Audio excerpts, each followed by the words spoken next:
May 25, 1982, a cold and wind-whipped morning over the South Atlantic.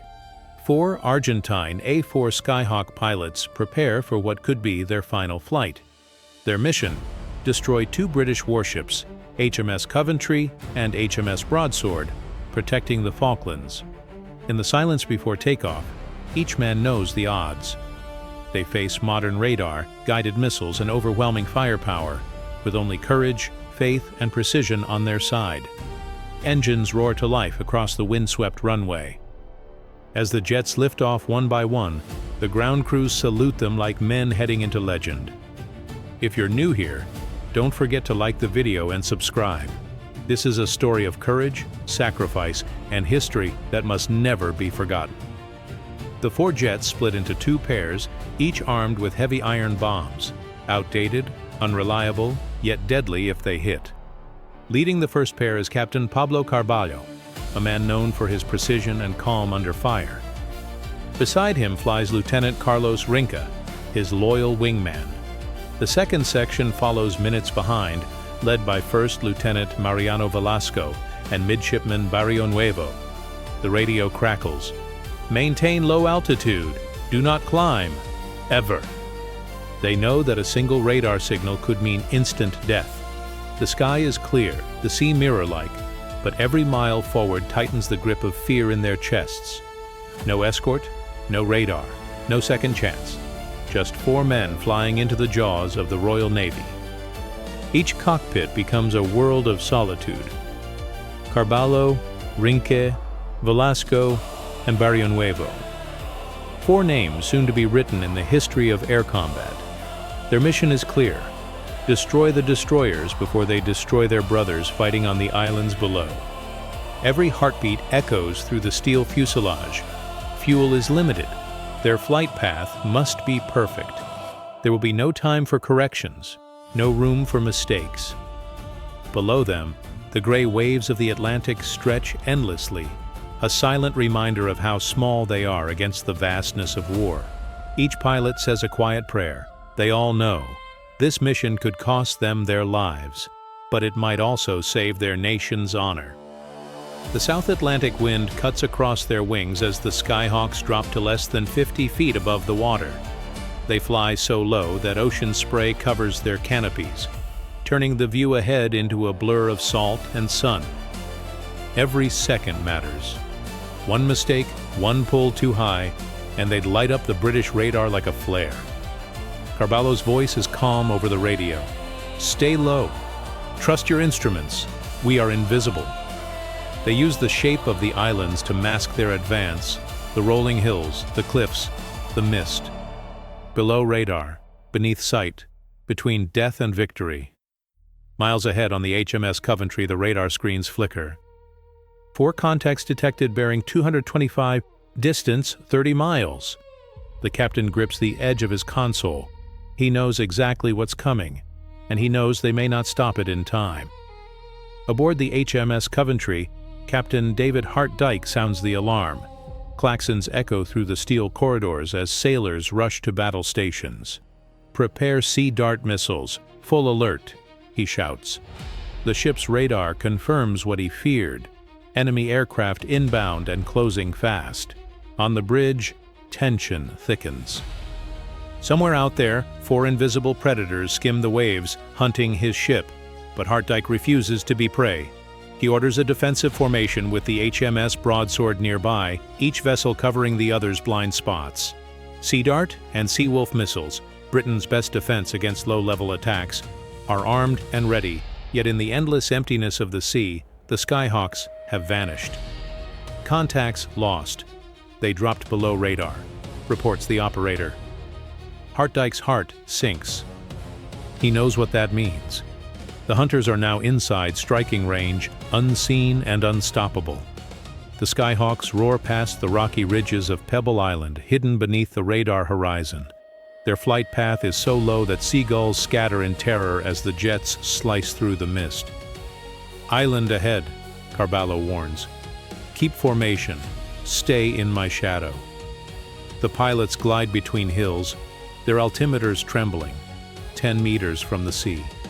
Meanwhile, aboard the Coventry, tension builds. "Sir, contacts have disappeared completely. The radar screen is empty. The silence is worse than any siren. Hartdike knows. If the Argentines emerge now, his ship will have seconds to respond.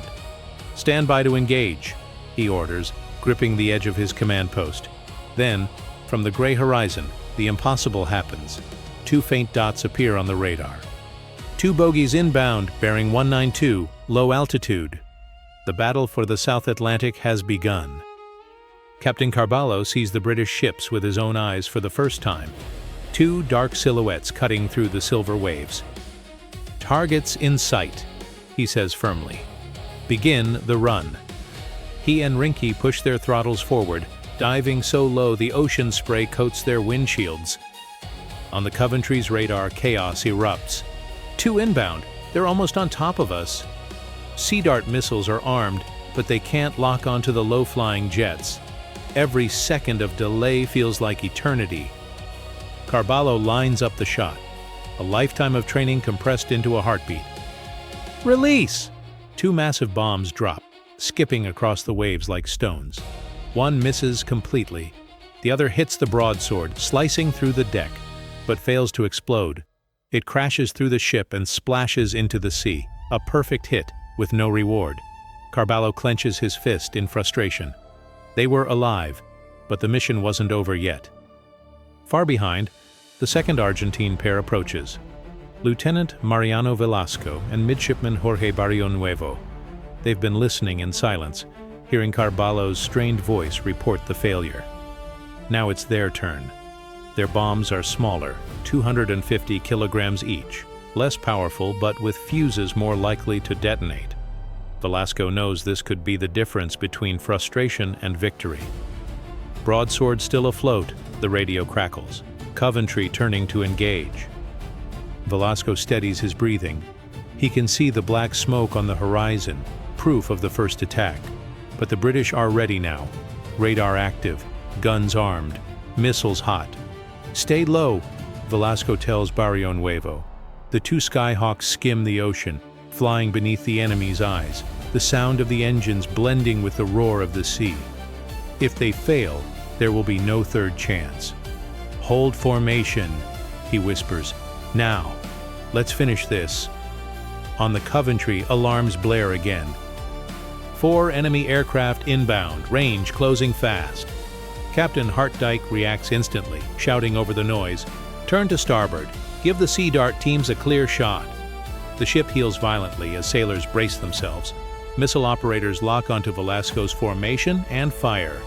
A blinding flash erupts from the deck, but seconds later, disbelief strikes. "Missile lost lock! Target evaded!" The Sea Dart flies straight into the clouds, chasing nothing. Down below, Velasco sees it streak past, a streak of smoke only meters away. He exhales sharply, then refocuses on the sea ahead. Aboard the Broadsword, panic spreads. Their short-range Seawolf missiles are rebooting after a system failure. "Reboot faster!" a technician yells. "They're almost in range!" The radar flickers to life, just in time to detect the incoming Skyhawks. But as the targeting locks on, disaster hits again. The Coventry sails directly across their line of fire, blocking the launch. "Coventry's in the way! We can't shoot!" The captain curses under his breath. The British ships have become their own worst enemy. Velasco and Barrionuevo dive out of the clouds, throttles pushed to the limit, hugging the waves. Tracer rounds streak past them like fiery needles, the sea erupting in white bursts. The Coventry's gunners unleash everything they have. 4.5-inch cannons, machine guns, rifles, a wall of steel and sound. But the Skyhawks keep coming. Inside Velasco's cockpit, alarms scream. The airframe rattles violently, yet his eyes never leave the target. He can see the Coventry's gray hull filling his entire windscreen. "Hold it steady! Hold! Now!" He presses the release. 2 bombs fall, slicing through the salty air, and hit. A heartbeat of silence follows. Then 2 thunderous explosions tear through the destroyer's hull. Fire blooms across the deck as steel twists and men are thrown from their stations. The Coventry shudders, mortally wounded. Velasco pulls up hard, the shockwave shaking his jet as he climbs back into the clouds. Below, chaos reigns. The South Atlantic has just claimed another ship. The explosions rip through the Coventry's superstructure. One bomb detonates beneath the bridge, shattering control consoles and killing the communications link. The second explodes deep in the forward engine room, cutting power and propulsion in a single instant.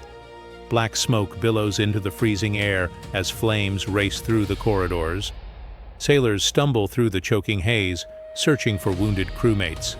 "Get the extinguishers! Move! Move!" someone shouts, but the fire is already beyond control. Captain Hart Dyke regains consciousness on the deck, disoriented, blood on his forehead. His ship lists sharply to port. The floor itself seems to tilt beneath him. He knows the truth immediately. Coventry is dying.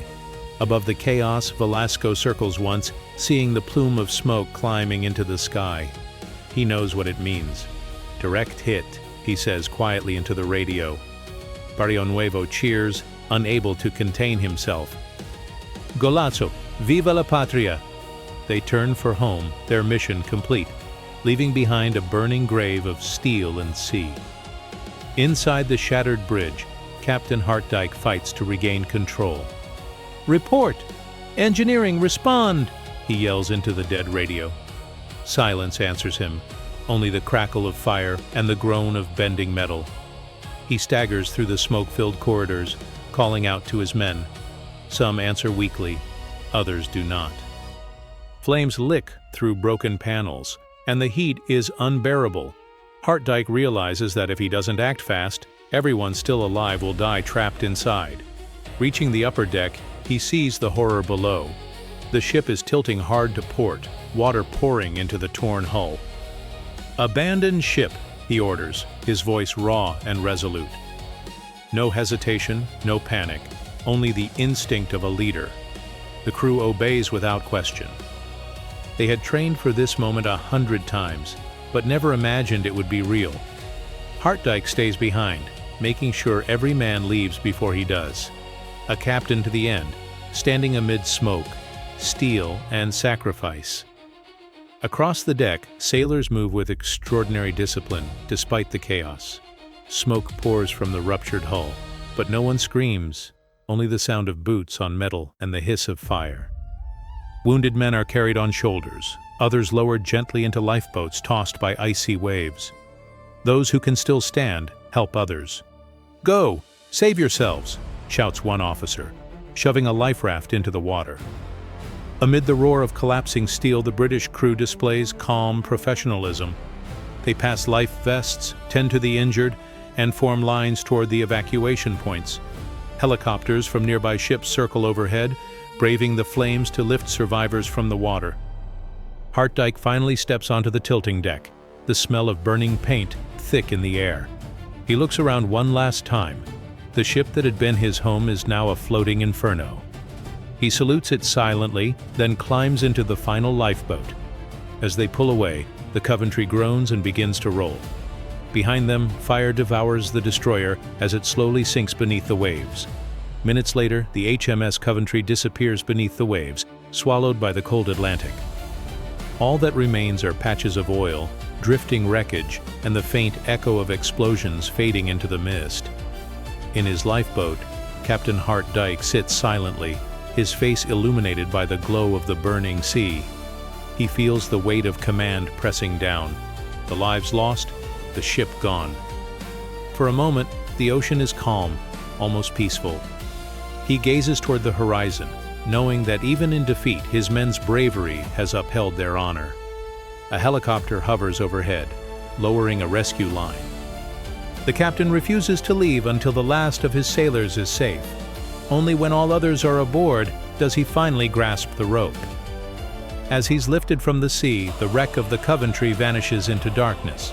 But the legacy of its crew will live forever in the hearts of those who witnessed their courage. As dawn breaks over the South Atlantic, two nations mourn, and two sets of heroes emerge. For the British, the crew of the Coventry had fought with honor until the very end, disciplined, fearless, loyal to one another. For the Argentines, the Skyhawk pilots returned to base exhausted, trembling, but alive. Their comrades greet them with tears and embraces. They had accomplished the impossible. Captain Carvalho meets Velasco on the runway. No words are needed. A firm handshake says it all. They had struck a mighty blow against a far stronger enemy. And yet, both men carry the same silent truth. Victory in war always comes with the echo of loss. They pray for those who did not return, for those beneath the waves, and for the day when courage would no longer need to be tested by blood. The South Atlantic is quiet again, but forever changed. The ocean had swallowed the Coventry, but the cost of that courage echoed far beyond the battlefield. 19 British sailors never returned home. 19 names carved into memory and sea. For the Argentine pilots, victory was bittersweet. They had survived the impossible, yet knew that every explosion, every fireball, meant lives lost. Men like them doing their duty. War had shown its cruel balance, bravery on both sides, suffering shared across nations. Velasco later said, "We didn't feel triumph. We felt silence. That silence, the kind that follows thunder, lingers in every soldier who has ever fought for something greater than himself."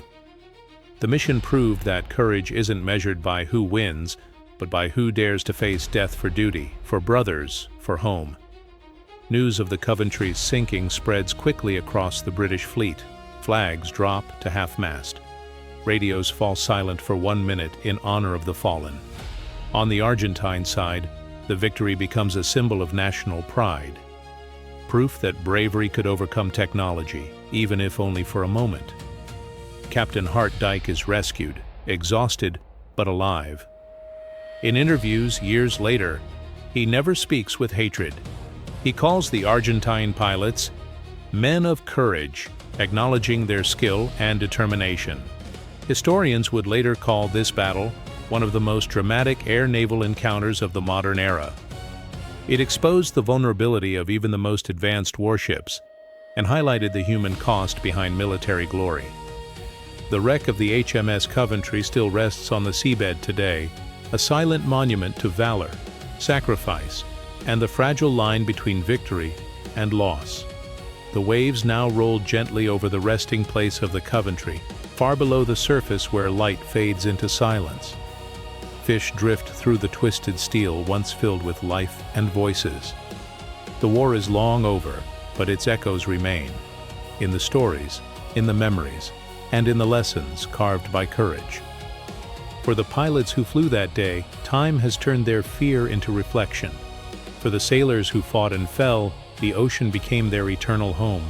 And for the world, the battle stands as a reminder that beyond politics and flags, war is written in the faces of men who dared to risk everything. If this story moved you, like, share, and subscribe, so that the bravery of those who lived and died in the South Atlantic will never be forgotten. Their courage still echoes through the winds of the South Atlantic.